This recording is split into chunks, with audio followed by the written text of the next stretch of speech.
Paul Thomas Anderson's One Battle After Another does not present conflict simply as dramatic storytelling.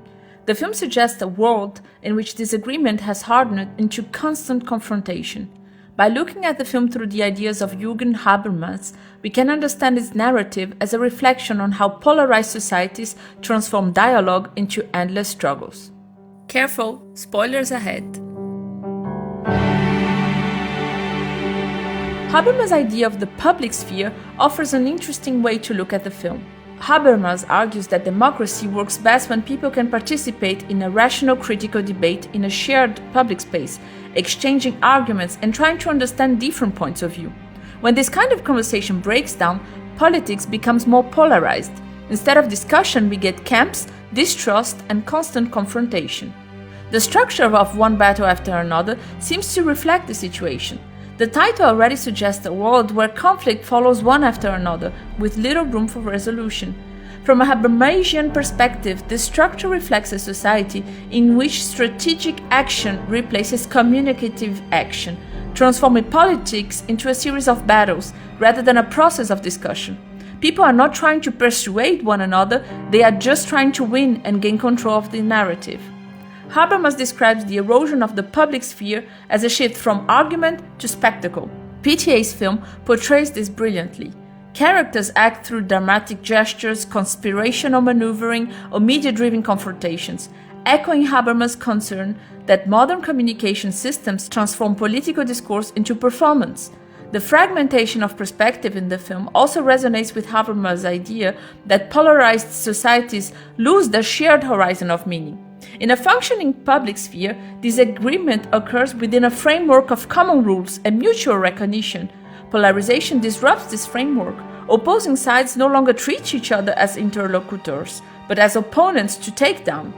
If the film depicts characters moving between alliances, betrayals, and ideological camps, this instability mirrors the condition in which communication no longer aims at understanding, but at consolidating group identity. The characters of Perfidia and Bob illustrate two different responses to this polarized environment. Perfidia appears to embody the logic of strategic communication that Habermas criticizes. Rather than engaging in open deliberation, she operates through calculation and ambiguity, choosing her actions carefully in order to gain influence and control situations. She understands politics as performance. Communication becomes mainly a tool to achieve power. In Habermas' terms, she participates in the colonization of the public sphere, where communication is instrumentalized to manage perception and secure influence, rather than to genuinely test the validity of her beliefs.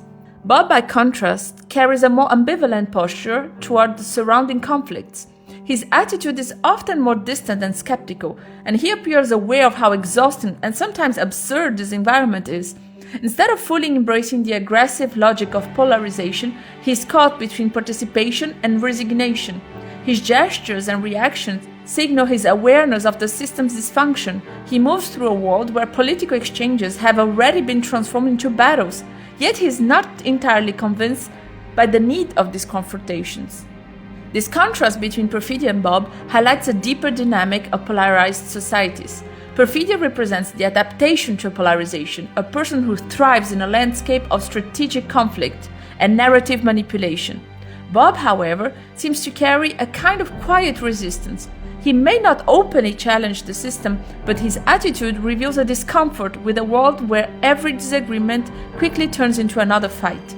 By presenting the emotional and moral consequences of the continuous conflict, especially through the character of Willa as the symbolic heir of her parents' struggles, One Battle After Another implicitly evokes the absence of what Habermas calls communicative rationality, when dialogue is used to reach understanding with others, not to gain power.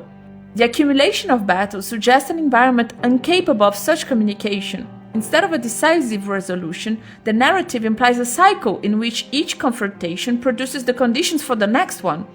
The title itself becomes a diagnostic. Polarization transforms politics into an endless sequence of struggles, preventing the emergence of a genuinely shared public discourse. Seen through the lens of Jürgen Habermas' ideas, One Battle After Another can be understood as a reflection on what happens when public discussion collapses. In Habermas' terms, polarization transforms political life into a sequence of strategic encounters in which legitimacy is no longer negotiated through argument but imposed through power and spectacle. Politics and relationships more broadly become defined by repeated conflicts. Perfidia and Bob occupy different positions within this landscape, yet both ultimately reveal the same condition: a social environment where dialogue is rare, trust is fragile, and life starts to feel like an endless sequence of struggles, quite literally one battle after another. Thank you for watching this video. Hit the like button if you enjoyed it and subscribe if you want to keep track of other videos. Don't hesitate to leave a comment or to contact me if you want to know more. See you next time!